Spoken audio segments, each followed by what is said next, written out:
All right. Yeah. So this may stress you out, the reaction to number 34, who was 40 last year.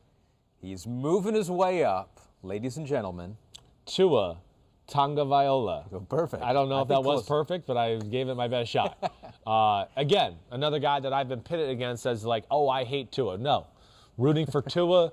Florio tried to stick up for me today. He's like, you love Tua. You love the guy. Like, because he's heard me say things behind the scenes when we've met him. Yes, I do. It doesn't mean I still am, can't question some of the things on the football field.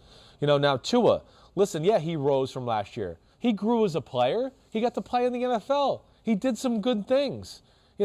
He played in some big moments, made some big throws in some big moments, had some big runs in some big moments. Arizona Cardinal game, I can remember that. Some of those great scrambles, the great touchdown run. So he got better as a football player, but I still have my questions. I do. First off, yeah, I'm going to put him in front of some of these other guys that we talked about. Yeah, he's played. I like his talent. I don't love it. You know that. Mm-hmm. But also, like when it gets nitpicky with some of these guys too, what do I do to separate? I go a little bit sometimes on what's the effect the guy has on the field as a leader? What's his presence like? Locker room. Does he give the team an edge? Those type of things. To me, that's where Tua brings something to the table a little more than Tyrod Taylor that way too. Mm-hmm. There is a charisma aspect that he brings to the field. And of course, he does have a presence on the field. He knows how to play the game. Even as a rookie here, he didn't mess up many situations. But Tua, just like I'm saying with Tyrod Taylor, it's the same type of conversation. It's got to get more aggressive. It's got to be the mindset of what was open at Alabama and what's open in the NFL with the Miami Dolphins is different. And I think he started to get that as the year went on and later in the year that he started to realize that. But yeah, that's the next step he has to take. Now they've improved by putting more weapons around him. I think it's, second year in the system. Yep. Last year, who knows if he was totally 100% healthy when he finally did get in there. So I saw growth from him. We need to see more growth. It wasn't worthy of the number 5 pick. And listen, I know I sound like a hater on him sometimes, but the rumors about Miami were real. Whether they were thinking about drafting a quarterback this year in the draft, the Deshaun Watson trade were all real Miami conversations. It's not like propaganda or bullshit or anything like that. So that tells you that they weren't thrilled with his play either, right? Or not thrilled enough to not consider a potential upgrade. Exactly right. I think at the very least, how I've always tried to explain it a little bit with the things we need more from with Tua. Hey, just again, think about last year. It goes into what I was kind of saying. They weren't calling different plays when Ryan Fitzpatrick got in there on a 2nd and long or 3rd and long. It was the same plays Tua was running, except it was the aggressive mindset, the anticipation a little bit, the knowing of wait, no, this is open in the NFL. This isn't Alabama anymore. It was those type of things that he's got to just get better at. I do think that's why I gave him a little of the edge over maybe some of these other guys where it's really close. He does have a presence and a leadership and a charisma about him that guys can get behind. That's for sure. And that gave him the edge over a guy like Tyrod Taylor for me, in my opinion. You mentioned his best game was probably versus the Cardinals. They won that game. They beat the Chargers the next week. That was probably his second best game, so it was a good start for him. They beat the Rams, but it wasn't a great game for him. No. But he played it the right way. Yeah. That's where, again, even in some of those games where he was underwhelming, at least he didn't f it up and lose it, so that is a positive, too, to know how to play and understand what your team is and, we're the Dolphins, our defense is good. And I give him credit for that as well. Unfortunately for him, his worst game was probably his last. With the playoffs on the line, Buffalo Bills threw the ball 58 times. So they put it on his arm, threw for 361 yards, but had 3 interceptions. Was his only multi-interception game of the season. So that was his lowest quarterback rating game of the year. That's where we need to see the growth, because that was the one game where, first off, it was, hey, welcome to the Northeast, right, in December. I think that was probably a little bit of a thing, too. It was kind of a cold, dry day up there watching that game.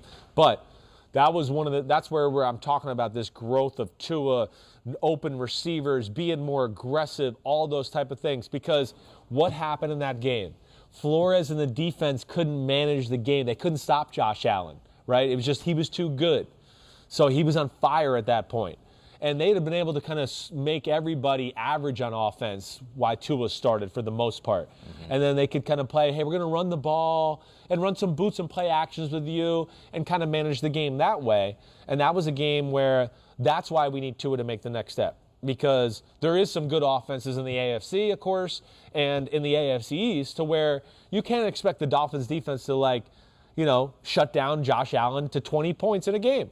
You might have to get in a shootout and beat them 38-35 this year and something like that. And that's where Tua's got to, grow and expand his play. Yeah, Tua, his longest completed pass through the air yards here, was 44 yards downfield. Only Jimmy G, Brandon Allen, and Alex Smith failed to have one longer. So he did not have a really deep completion necessarily this year, and so maybe that's something they're going to have to improve upon. Yes.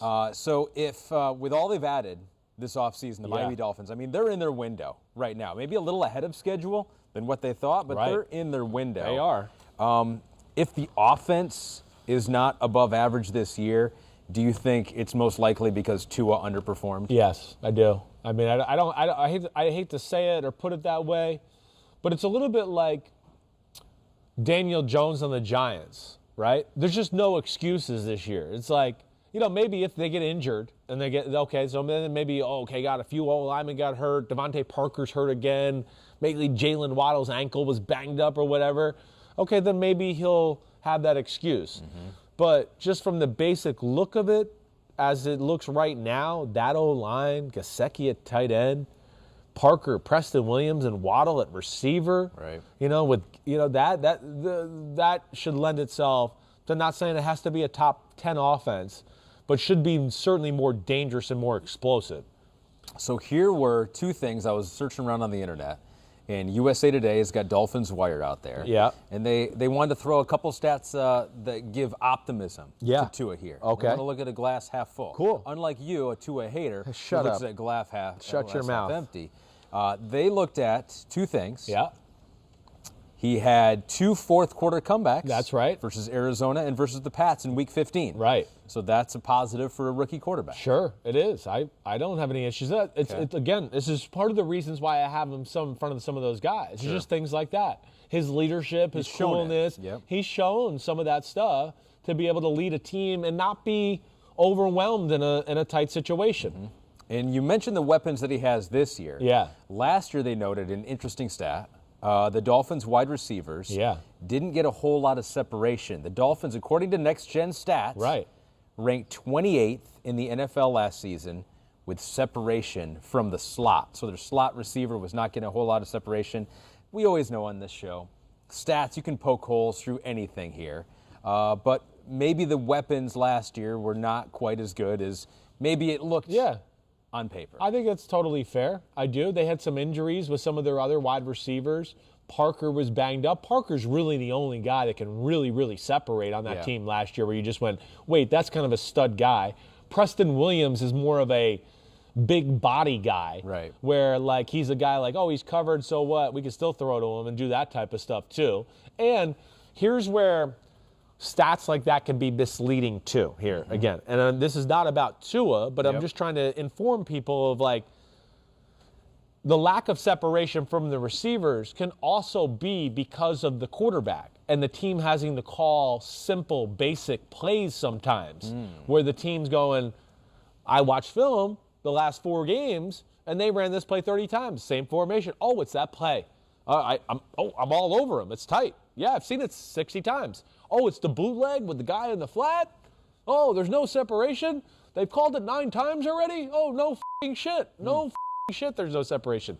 So that's how that can play together. I'm not trying to be a mean. I would have never thought of that, but that's such a great, that's a good point, right? The predictability of an offense is all they do is play actions and boots. So, okay, well, we know where they're going to kind of end up in that. Yeah.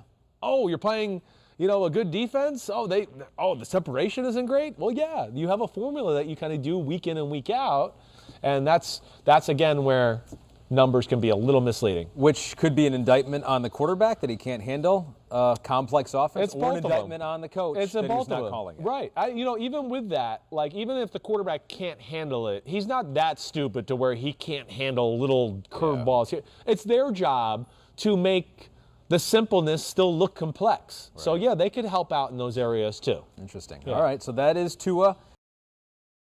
Hi, I'm Mike Tirico, and thanks for watching. Make sure to hit subscribe for the latest news and highlights from NBC Sports.